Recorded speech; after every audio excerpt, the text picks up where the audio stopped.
Hola niños, bendiciones. Es un placer para nosotros nuevamente presentar esta clase de Eagle Kids para ustedes. Espero que se encuentren bien, que estos días de Semana Santa pues la hayan pasado en familia, alegres, contentos, felices y que hayan disfrutado también de esas vacaciones que tuvieron escolar, de ese receso escolar. Precisamente quiero hablarles de eso, de la Semana Santa. En muchos países se conoce como Pascua. Nosotros, en países como el nuestro, lo conocemos como la Semana Santa. Pero ¿a qué se debe esta celebración? ¿Por qué celebramos la Semana Santa? Pues eso lo vamos a conocer el día de hoy. Por eso les quiero pedir que dispongan su corazoncito para que puedan aprender y recibir todo el conocimiento que Dios le quiere traerles para sus vidas en este día. Empezaremos entonces orándole al Señor para que nos dé la sabiduría de entender todo lo que hoy pues vamos a aprender. Entonces empezamos, vamos a orar. Papito Dios, te damos gracias, Señor, por este día, por la oportunidad que nos das de poder aprender un poco más de tu palabra. Gracias, Señor, porque nuestra familia está bien, porque yo estoy bien, porque todos estamos bien, Señor, a pesar de muchas circunstancias negativas, Señor, que han sucedido en todo el mundo. Te pedimos, Señor, que nos des la sabiduría, el entendimiento para comprender esta enseñanza, Señor, que sea de bendición para nuestras vidas. En el nombre de Jesús, amén y amén. Empezamos esta historia con un hombre llamado Jacob.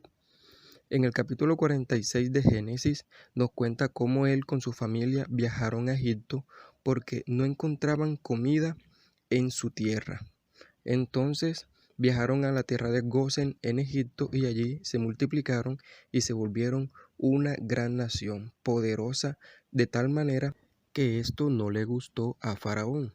Y entonces mandó a oprimir al pueblo y los obligaban a trabajar golpeándolos de día y de noche, hasta que el pueblo clamó a Dios y Dios los escuchó. Y mandó a un hombre llamado Moisés y Aarón para hablar con Faraón. Pero Faraón tenía el corazón duro y no quiso escuchar a Moisés y Aarón. Entonces Dios, a través de Moisés, envió la primera plaga a Egipto y fue convertir el agua en sangre. Como Faraón seguía teniendo el corazón duro y no escuchaba a Aarón y a Moisés, entonces Dios mandó otras plagas más, y esta sería la segunda plaga, la plaga de las ranas. Como Faraón siguió teniendo el corazón duro y no dejaba ir al pueblo, entonces Dios envió la tercera plaga, que era la plaga de los piojos. Después de eso envió la plaga de las moscas, pero Faraón no dejaba ir al pueblo. Entonces Dios envió la quinta plaga, que era la peste del ganado, donde todo el ganado que había en Egipto murió a raíz de esa plaga. Después de esta plaga, Dios envió la plaga de las úlceras, y aún así Faraón no quería dejar al pueblo para que celebraran fiesta a Jehová, sino que al contrario, los seguían oprimiendo para que trabajaran mucho más duro. Pero Dios envió la séptima plaga, que sería la de la lluvia, de fuego y de granizo. Esta plaga consumió y quemó todo el cultivo de Faraón. Pero aún así, ellos no quisieron escuchar, y Dios envió la plaga de las langostas, que se comieron todo lo que quedaba de la lluvia y del granizo. Entonces, después de eso, Dios envió la plaga de las tinieblas. Había tiniebla en Egipto, pero en la tierra del pueblo de Dios había luz. Y esta fue la plaga número 9, la plaga de las tinieblas. Luego de eso, Dios enviaría una última plaga, la plaga de la muerte de los primogénitos. Pero antes de eso, Moisés y Aarón debían enseñar al pueblo una nueva fiesta que Dios envió para que ellos fueran protegidos y guardados y no murieran sus primogénitos, solamente los primogénitos de Egipto. Entonces cada familia tomaría de su rebaño un corderito macho que estuviera en perfectas condiciones, que estuviera bien de salud, para sacrificarlo a Jehová, y de esta manera hacer fiesta solemne a Jehová. Todo el pueblo fue obediente e hizo todo lo que Moisés les había mandado hacer. Tomaron un corderito por familia y lo prepararon, y así de esta manera hicieron la primera cena de Pascua. Pero tenían que hacer algo más. Con la sangre del animalito muerto, del corderito muerto, debían ponerla en las puertas de sus casas, de manera que cuando viniera la muerte por los primogénitos, o sea, los hijos de los hijos de Egipto, ellos pudieran ser guardados de la muerte y la muerte no entrara a sus casas. De esta manera, la muerte saltó las casas de los hijos de Dios y pasó a la casa de Faraón. Y entonces los primogénitos, los primeros hijos de Faraón y de su pueblo, murieron a causa de que ellos no conocían al Dios que nosotros conocemos, al Dios vivo, al Dios todopoderoso. Mientras tanto, en Egipto había mucho sufrimiento porque los hijos se habían muerto, porque la muerte llegó y nada pudo impedir su muerte. Entonces Faraón mandó a buscar a Aarón y a Moisés para decirles que se podían ir de Egipto y se fueran al desierto a celebrarle fiesta a Jehová. Y entonces así lo hicieron. Moisés y Aarón, juntamente con todas las familias del pueblo de Dios, se prepararon para irse de Egipto. Y recogieron todas sus cosas, empacaron y salieron hacia la tierra que Dios le había prometido. De aquí en adelante debían celebrar cada año la fiesta de Pascua para recordar cómo Dios los había hecho libres y los había sacado de la esclavitud en Egipto y los había llevado libres a la tierra prometida. Y desde ese día se celebra la Pascua cada año para recordar que el pueblo de Dios fue hecho libre por la mano poderosa del Dios Todopoderoso. Muchísimos años después, nace nuestro Señor Jesucristo en Israel, la nación de Dios. Y como Jehová lo había mandado, el pueblo cada año celebraba la Pascua. Y el Señor Jesucristo junto con los discípulos también se preparaban para celebrar la Pascua. Esta historia la podemos encontrar en el Nuevo Testamento, en los libros de Mateo, de Marcos, de Lucas y de Juan. Entonces Jesús envía a sus discípulos a buscar un pollino, que es el hijo de una burra o asna, para poder entrar así a Jerusalén y se cumpliera lo que dice la profecía en el libro de Zacarías en el capítulo 9, versículo 9, que el rey, el Salvador de Israel, venía montado sobre un pollino de asna. Entonces la gente, al verlo entrar, tiraban los mantos, echaban ramas de árboles, y entonces la gente se regocijaba, saltaban, brincaban y celebraban porque sabían que Jesús era el rey que venía a salvar. Pero no todos estaban contentos.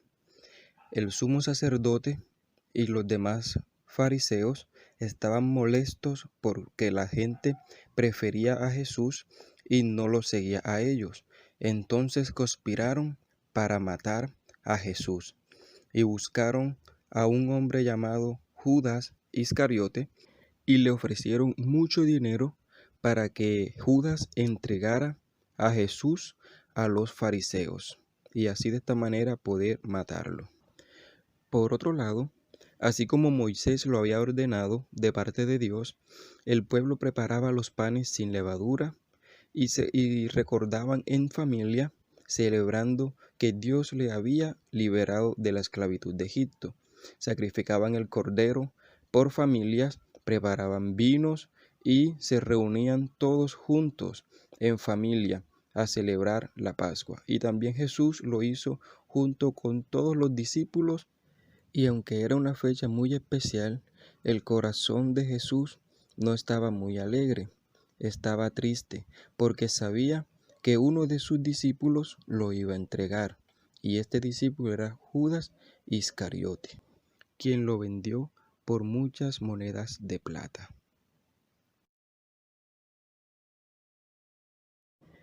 Mientras comían, tomó Jesús el pan y lo partió, y dijo: Tomad, comed, esto es mi cuerpo, que será partido por todos ustedes. Y entonces repartió el pan entre todos los discípulos. Y tomando la copa, y habiendo dado gracias, les dio diciendo: Bebed de ella todos, porque esta es mi sangre del nuevo pacto, que por muchos es derramada para perdonar sus pecados. De esta manera Jesús les anunciaba a sus discípulos que Él sería sacrificado por todo el mundo, como era sacrificado en ese entonces el Cordero. Esa misma noche, Jesús se dirige con sus discípulos al huerto de Getsemaní. Como era costumbre, se alejaba y se disponía a orar con nuestro Padre que está en los cielos. Y Jesús entonces oraba al Padre porque sabía que la prueba que venía era muy difícil de pasar.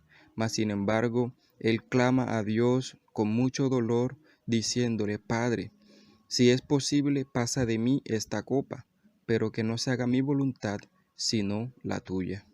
Queriendo decir que aunque le doliera mucho, él prefería obedecer a Dios. Después de orar, vino Judas junto con los líderes del pueblo a capturar a Jesús, y lo llevaron preso ante el sumo sacerdote, para juzgarlo delante de todo el concilio que estaba allí presente. ¿Eres tú el rey que Dios nos envía? ¿Eres el Hijo de Dios? Sí, lo soy. Jesús ha ofendido a Dios. Lo habéis oído. Se hace hijo de Dios. Ha ofendido a Dios. Por eso tiene que morir. Llevadle a Pilato. Jesús fue llevado ante Pilato porque era el único que lo podía condenar a muerte, ya que él era el gobernador. ¿Eres tú el rey de los judíos? Sí, tú lo dices. Pilatos entonces le hace muchas preguntas, pero Jesús no le responde nada. Tal como lo dice la Biblia, él fue llevado a la cruz como una oveja que va al matadero sin decir ni una sola palabra. Y como vio a Jesús inocente, entonces dijo al pueblo que decidiera qué hacer con Jesús. Y el pueblo prefirió que Jesús fuera a la cruz, para que muriera allí colgado. Y entonces Jesús fue obligado a cargar su misma cruz por todo el pueblo, hasta un lugar llamado Gólgota, un monte de la calavera. Los soldados romanos se jugaban a suertes las ropas de Jesús, y las demás personas se burlan de Jesús y lo ultrajan. Ha ayudado a otros, pero no puede ayudarse a sí mismo. ¿Tú eres el rey que Dios nos ha enviado? ¿Por qué no bajas ahora de la cruz? Luego todo el cielo se llena de tinieblas y Jesús clama al Padre en medio de su dolor, diciendo: Padre, ¿por qué me has abandonado? Pero Dios no lo había abandonado, sino que Dios estaba allí viendo el pecado de todo el mundo. Y todas las demás personas, al morir Jesús, se dieron cuenta que verdaderamente Él era el Hijo de Dios. Y se fueron alejados, tristes, con un gran dolor en su corazón, porque habían asesinado al Hijo de Dios. Después de esto, un hombre llamado José de Arimatea va a donde Pilatos para pedirle el cuerpo de Jesús y de esta manera poder sepultarlo y darle una sepultura digna de un rey. Y Poncio Pilatos le concede el permiso a José de Arimatea. Y viene José de Arimatea y lleva a Jesús a una cueva, que era la tumba, y allí lo deja. Coloca una roca muy pesada para que nadie pueda moverla. Al tercer día, 3 mujeres, donde se encontraba la madre de Jesús, María Magdalena, fueron a llevarle especias aromáticas al cuerpo de Jesús. Pero al llegar se dieron cuenta que la tumba estaba abierta y Jesús ya no se encontraba en ella. Mientras ellas se preguntaban qué había sucedido con el cuerpo de Jesús, un ángel aparece y les dice que no lloren más, que no estén tristes, que no busquen entre los muertos al que vive, porque Jesús no está muerto, Jesús ha resucitado. Después de que las mujeres van y le cuentan a los discípulos que Jesús estaba vivo, Pedro viene y se acerca a la tumba para confirmar si es verdad, y se encuentra de que la tumba está vacía. Mientras todos estaban alegres por la noticia de que Jesús había resucitado, Jesús se aparece en medio de ellos y comienza a contarles muchos secretos. Y uno de ellos es que Él resucitó, pero que tenía que irse nuevamente al Padre. O sea que tenía que ir al cielo a sentarse en su trono. Pero que no nos dejaría solos, sino que enviaría al otro Consolador, al Espíritu Santo de Dios, que estaría con nosotros todos los días hasta el fin del mundo. Por eso esta fecha celebramos el sacrificio de Jesús, que fue crucificado como un cordero para perdonar nuestros pecados, pero al tercer día resucitó de entre los muertos. Y hoy celebramos que Él vive y que está sentado a la diestra del Padre, y que un día vendrá por todos aquellos que le aman y que obedecen a su palabra. Bueno, niños, como pudieron observar en la historia que acabamos de ver, el verdadero significado de esta fecha, o el verdadero propósito de esta fecha que muchos llaman Pascua y que nosotros en Colombia llamamos Semana Santa, es reconocer que Dios liberó al pueblo de la esclavitud que se encontraban en Egipto. Nosotros en este tiempo, a través del sacrificio que hizo Jesús en la cruz del Calvario, al Él morir por nosotros, al derramar su sangre porque nos amaba, porque Él fue el Cordero que Dios usó para sacrificarlo y que con su sangre cubriera todos nuestros pecados. No está de más de que vayan a la playa, de que compartan con su familia, pero no debemos olvidar el verdadero significado de esta fecha, que es la vida y la obra de Jesucristo que hizo por amor a nosotros. De ahora en adelante, ya esta fecha no será una fecha normal, ¿verdad? Sino que cada día de nuestras vidas será una fecha especial porque reconocemos y recordamos el sacrificio que Jesús hizo por nosotros, por amor a nosotros, porque nos ama el Padre. Y Él quiere que nosotros seamos libres, como liberó a su pueblo en el Antiguo Testamento. Él quiere que nosotros seamos libres también en este tiempo. ¿Libres de qué? Libres del pecado, porque recuerden que el pecado ata a las personas. Recuerden que el pecado es todo aquello que no le agrada a Dios, es todo aquello que decimos mal, es todo aquello que hacemos mal, que no le agrada a Dios. Y esas cosas nos hacen ser esclavos. ¿Esclavos de qué? Del pecado. Por eso Jesucristo, Él viene y nos liberta. Él viene con su sacrificio en la cruz que cubre todos nuestros pecados. Él nos da la libertad y podemos entonces así acercarnos confiados delante de Papito Dios, porque nada hay que nos impida llegar a su presencia, porque el pecado antes nos separaba, pero como fuimos cubiertos, ¿verdad?, con la sangre de Jesucristo, Él borró nuestros pecados y podemos entonces agradarle a Dios y podemos acercarnos a Dios. Entonces, de aquí en adelante, no solamente va a ser una semana la especial, sino que cada día de nuestras vidas, cada semana, debe ser una semana donde reconozcamos el sacrificio y compartir esa gracia, compartir esa enseñanza, compartir ese amor de Dios por nosotros a nuestros demás amigos, que ellos también conozcan que Él nos perdonó y de que Él nos hizo libres a todo aquel que cree en su nombre. Entonces, sin más, espero que esta clase haya sido de bendición para sus vidas. Nos vemos en un nuevo programa de Igle Kids. Que Dios me los bendiga, que Dios los guarde y tener siempre presente de que Jesús nos ama. Hasta la próxima.